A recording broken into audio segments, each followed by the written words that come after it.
I know photographers booking 30 weddings a year who want to quit. And these are people with full calendars, 5-star reviews with wait lists. And one of them told me last week that she just booked her 15th wedding of the year and immediately opened up her spreadsheet to calculate what she would actually take home. The number made her reconsider her entire business. They finally sat down and did the math, and they realized something. The math is completely broken. I'm Sava, head of marketing at WebLingo, and we work with photographers in that mid 5-figure range, trying to cross into 6 figures without losing their minds.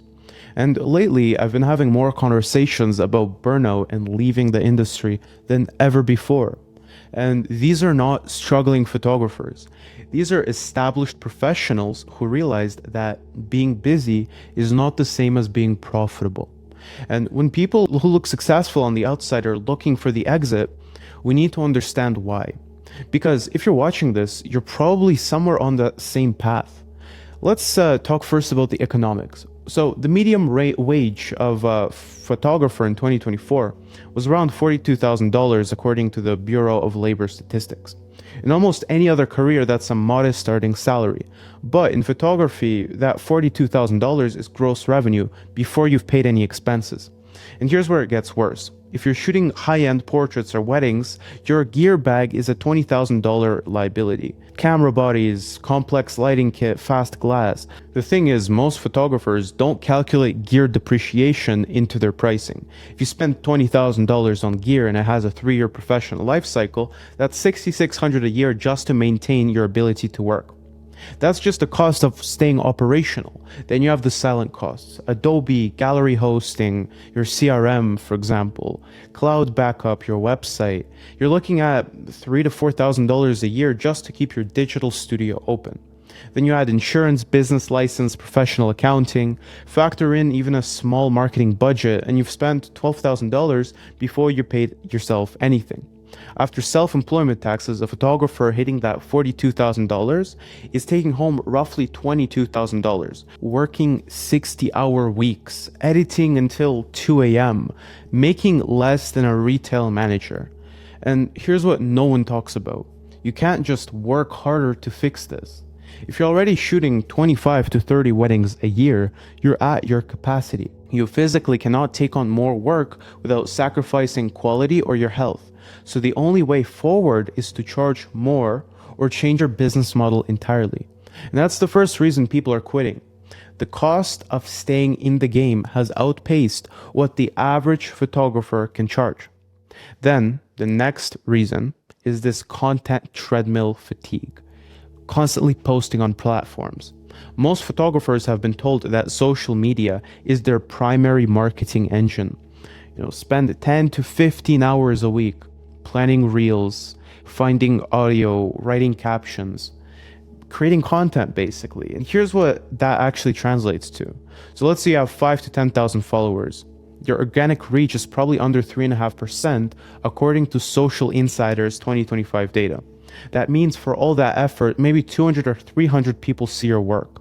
And most of these people are other photographers, not actual leads. We made a video before on this. Think about that for a second. You spent 15 hours this week creating content. You got 250 views. How many of them turned into consultations? The 15 hours you spent on Instagram this week could have been spent on SEO or vendor networking.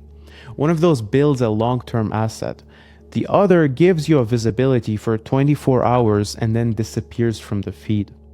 Photographers are quitting because they're tired of being social media managers instead of being photographers. They did not start this business to film themselves pointing at text on a screen. They started it to create meaningful work for clients. Now, the third reason is the shift in client expectations. Platforms like Pinterest and TikTok changed how clients view professional skill. They show up with a phone full of screenshots and expect you to replicate them exactly. But they're not looking for your creative eye or your ability to read light. They're simply looking for someone who can execute a pre-existing vision that they found online. This turns a creative profession into a technical service. And when you're being hired to recreate someone else's work instead of creating your own, it starts feeling like a chore. You spend more time managing a Pinterest board than you do actually photographing. Then there's the race to the bottom on pricing. Barrier to entry for photography is lower than ever. You're being price shopped against people who have zero overhead and charge 2015 rates. Someone who bought their first camera last month is charging $800 for a wedding. You're charging $3,500, and the client doesn't understand the difference unless you tell them. If you don't have a specific system to communicate why you cost $5,000 while someone down the street costs $1,000, you're going to lose that lead. You're constantly justifying your value to people who only see a price tag, and I understand how exhausting it is. And it creates what we call the middle tier trap. You're too expensive for the budget bride, but you're not exclusive enough for the high-end market. And this middle tier trap is what makes photographers quit. You end up working the hardest for the most demanding clients for the least amount of profit. And here's the worst part of this trap. The budget clients are actually easier to work with. They're just happy to have professional photos.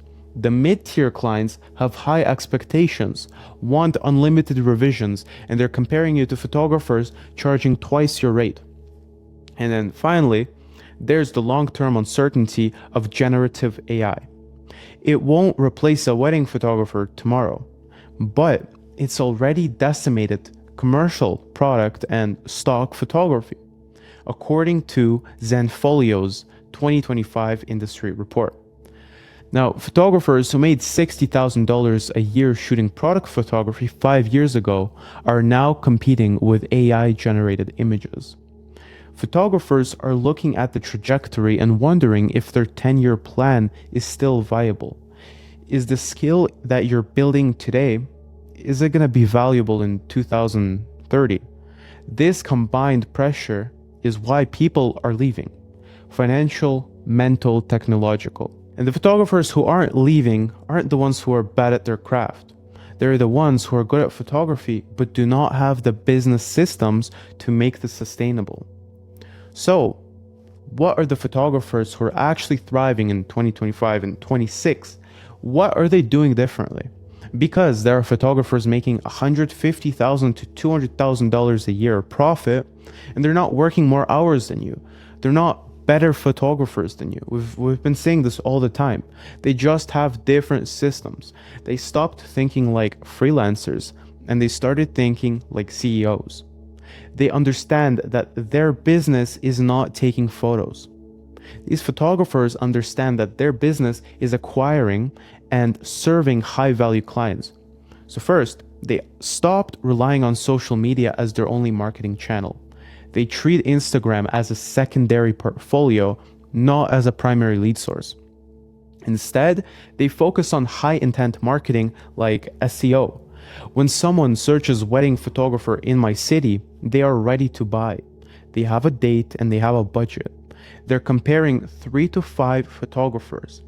That searcher has a much higher conversion rate than someone scrolling reels for entertainment. Just think about it. It's all about the intent. One wedding photographer I know gets 40% of her bookings from Google search alone.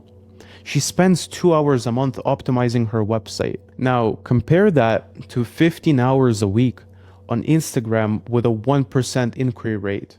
The math is pretty clear. Now, second, they build what I call trust infrastructure. They focus on referral networks with other high-end vendors, planners, florists, venues. One referral from a planner who knows you can handle a high-pressure situation is worth more than 10,000 followers. It's a pre-vetted lead that already respects your pricing and your expertise. The planner is not going to send you a client who's going to negotiate your rate down. They're pre-sold.